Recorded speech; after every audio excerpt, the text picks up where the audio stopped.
युद्धासंदर्भातल्या बातम्या जाणून घेऊयात। गॅस टंचाईचा मुद्दा विधानसभेमध्ये मांडण्यात आला। काँग्रेसचे नेते नाना पटोले यांच्याकडून गॅस टंचाईच्या संदर्भात विधानसभेमध्ये सवाल उपस्थित। सरकारने अजून निवेदन न दिल्यामुळे विरोधक आक्रमक झालेत आणि यानंतर आज संध्याकाळपर्यंत सरकार निवेदन सादर करेल असं विधानसभेचे अध्यक्ष राहुल नार्वेकरांना मंत्री छगन भुजबळ यांचं आश्वासन। मी काल गॅस टंचाईच्या बाबतचा मुद्दा इथं उपस्थित केला होता। कशा संदर्भात? गॅस टंचाईच्या बाबत इथून त्यांनी आदेश दिला की संध्याकाळपर्यंत आपण निवेदन या सभागृहाला करावं। ते आदेश देऊन सुद्धा या सभागृहाचा अपमान करायचा असेल तर सरकारला करा ना। तुमचं काय तुम्हाला हे ठीक आहे नाना भाऊ, आज संध्याकाळपर्यंत करायला सांगितलंय ना, करतील ते निवेदन। अख्खा दिवस मी या विषयावर जे आहे वरच्या हाऊसमध्ये अडकून बसलो होतो, परंतु कुठे या सभागृहाचा अवमान करण्याची सरकारचा हेतू काही नाही आणि आपण सांगितल्याप्रमाणे मी ताबडतोब जे आहे त्या संदर्भामध्ये निवेदन तयार करून आपल्याला देतो। गॅस तुटवड्याचा विषय हाताळण्यामध्ये केंद्र आणि राज्य सरकारला अपयश आलंय। जयंत पाटील यांची टीका। तर गॅसच्या तुटवड्याच्या संदर्भात माहिती देण्याच्या ऐवजी सरकार विरोधकांवरच खापर फोडत असल्याची देखील जयंत पाटील यांनी टीका केली आहे। गॅसचा प्रश्न हाताळण्यात राज्य सरकारला आणि केंद्र सरकारला पूर्ण अपयश आलेलं आहे आणि त्यामुळं या राज्यातल्या जनतेला राज्य सरकारने विश्वासात घ्यावं, पर्यायाने सर्व पक्षांना विश्वासात घ्यावं आणि हा गॅसचा प्रश्न कसा सरकार हाताळू इच्छितं हे सांगावं, हाच आमचा विधानसभेत चर्चा करण्याचा उद्देश होता। धाराशिवमध्ये गॅस एजन्सीच्या बाहेर पहाटे 5 वाजल्यापासून लोकांच्या रांगा। गॅस साठा शिल्लक असताना नियोजन नसल्यामुळे गॅस मिळत नसल्याची नागरिकांची संतप्त भावना। गॅस बुकिंग केला, ओटीपी आला, ओटीपी आल्यानंतर यांचं घरसेवा चालू होती। आम्ही म्हणलं सिलेंडर कसं येईना, 1 दिवस 2 दिवस झालं, 3 दिवस झालं, पुन्हा कंपनीत जाऊन विचारलं तर आम्ही घरपोच सेवा बंद केली, तुम्ही इथं येऊन घेऊन जावा। मग पाठ 5ला येऊन नंबर लावला। काल आलतो दुपारी 3 वाजता बघितली ही लाईन, मग इथल्याच लोकांना सांगितलं तुम्ही सकाळी लवकर नंबर आणून लावा, सिलेंडर मिळते, म्हणून पाठ 5ला येऊन नंबर लावला। गॅस दरवाढीच्या विरोधामध्ये नागपूरमध्ये राष्ट्रवादी काँग्रेस शरद पवार पक्षानं आंदोलन केलंय। एलपीजी गॅस सिलेंडर घेऊन व्हरायटी चौक गांधी पुतळा परिसरामध्ये राष्ट्रवादी काँग्रेसचं आंदोलन।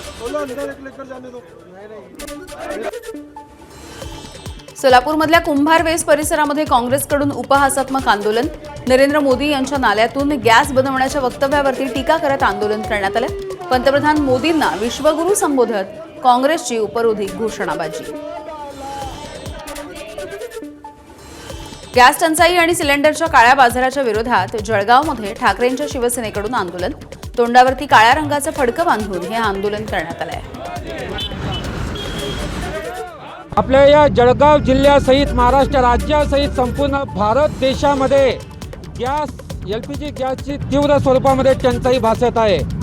म्हणून या महायुती सरकारच्या विरोधामध्ये आज आम्ही त्यांचा निषेध व्यक्त करत आहोत। ते याच्यासाठी कारण की कुठेतरी हे महायुती सरकार आपलं नियोजन शून्य कारभारामुळे त्यांच्या ह्या ज्या झळा आहेत हे सर्वसामान्य जनतेला पोहोचत आहे। चंद्रपूर शहरामधल्या अनेक गॅस एजन्सीवरती सिलेंडरसाठी सकाळपासूनच रांगा लागल्या। 12 मार्चपासून गॅस सिलेंडरचा पुरवठा होत नसल्यामुळे तुटवडा निर्माण होत असल्याची गॅस एजन्सी संचालकांची प्रतिक्रिया। भंडाऱ्यामध्ये पोलीस आणि गृहरक्षक जवानाच्या बंदोबस्तामध्ये गॅस सिलेंडरचं वाटप। त्यामुळे 8 दिवस ज्या सिलेंडरसाठी अनेकांनी मजुरी सोडून रांगा लावल्या त्या सगळ्यांना आज शेवटी हक्काचा सिलेंडर मिळाला। त्यामुळे अनेकांच्या चेहऱ्यावरती समाधान।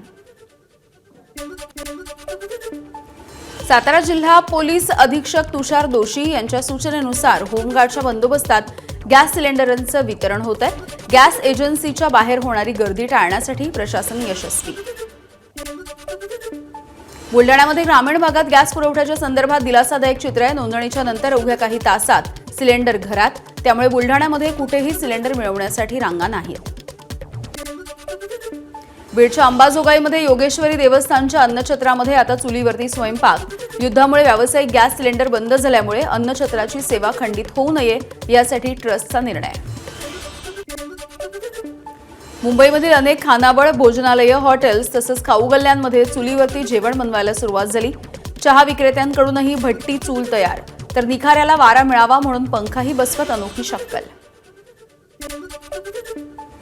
जळगाव जिल्हा प्रशासनाकडून गॅस सिलेंडर वापरण्याच्या संदर्भात तपासण्या सुरू आहेत. आखाती युद्धामुळे निर्माण झालेल्या गॅस टंचाईच्या पार्श्वभूमीवरती कारवाई. आतापर्यंत 147 तपासण्या, 3 सिलेंडर जप्त. कराडमध्ये पुरवठा विभागाचे हॉटेल आणि ढाब्यांवरती रात्रीच्या वेळेला धाडी. अवैध सिलेंडर आढळला तर पुरवठा विभागाचा कठोर कारवाईचा इशारा. त्यामुळे घाबरून हॉटेल व्यावसायिकांकडून इलेक्ट्रिक शेगडी आणि चुलीवरच्या जेवणाचा बेत आखण्यात येतोय. धाराशिवमध्ये युद्धाचा जरबेरा फूल उत्पादकांना देखील फटका बसलाय. जरबेरा पॅकिंगसाठी लागणाऱ्या प्लास्टिकच्या पिशव्यांच्या दरामध्ये देखील मोठी वाढ झाली आहे. त्यामुळे शेतकरी हवालदिल. युद्धाचं संकटाच्या मध्ये भर पडलेली आहे. जो लागणारा त्याला खर्च आहे, प्लास्टिक आहे, त्याचं बॉक्स आहेत, त्याच्यात सुद्धा एक दुपटीनं वाढ झाल्यासारखं झाली. 140 रुपये किलोला भेटणारी कॅरी बॅग 220 ते 250 रुपये किलो जागेवर म्हणायला. त्याच्यामुळं उत्पादन खर्चात बी वाढ झाली आणि येणारं जी इन्कम आहे त्याच्यात काय वाढ नाही, त्याच्यात उलट मायनस झाले. मागणी कमी झाली आणि जी मागणी आहे त्याला पण भरपूर भाव भेटत. युद्धामुळे खाद्यतेलाच्या दरामध्ये 8 ते 10 रुपयांची वाढ झाली आहे. सोयाबीन, सनफ्लॉवर ऑइल, शेंगदाणा तेल यांच्या दरामध्ये देखील वाढ झाली आहे. सर्वसामान्यांचं बजेट कोलमडलंय. हिंगोलीच्या मार्केट यार्ड बाजारपेठेमध्ये हळदीचे भाव प्रति क्विंटल 2000 रुपयांनी घसरले. आखाती देशामधल्या युद्धामुळे हळदीची निर्यात पूर्णपणे बंद आहे. शेतकऱ्यांसह व्यापाऱ्यांना फटका बसलाय.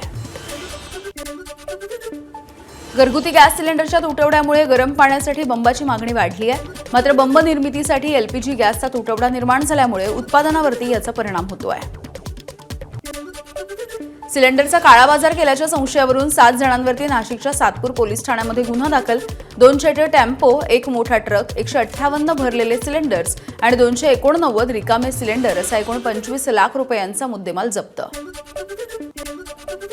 अकोल्यामधल्या जवाहरनगर भागामधून अवैधपणे साठवणूक केलेले 9 सिलेंडर जप्त करण्यात आले. पुरवठा विभागाची कारवाई. दरम्यान जिल्ह्यामध्ये सिलेंडरची कोणतीही टंचाई नसल्याचा जिल्हा प्रशासनाचा दावा. जालना तालुक्यामधल्या रामनगर परिसरामध्ये गॅस सिलेंडरची चोरी. आनंद भारत गॅस एजन्सीच्या उटवद शिवारामधल्या गोदामाचं कुलूप तोडून चोरट्यांनी 110 सिलेंडर लंपास केलेत. 96 घरगुती सिलेंडर, 12 निळ्या रंगाचे व्यावसायिक सिलेंडर आणि 5 किलोच्या 2 सिलेंडरचा समावेश आहे. पंढरपूरमध्ये देखील गॅस एजन्सीच्या बाहेर गॅस सिलेंडरसाठी पंढरपूरकरांनी रांगा लावलेल्या आहेत. त्यामुळे सर्वसामान्यांसह पंढरपूरमध्ये वारीसाठी आलेल्या भाविकांचे देखील चांगलेच हाल होत आहेत. रमजान सध्या सुरू आहे, त्यामुळे उपवास सुरू असणाऱ्या मुस्लिम बांधवांना देखील या सगळ्याचा फटका बसतोय. एबीपी माझा, उघडा डोळे बघा नीट.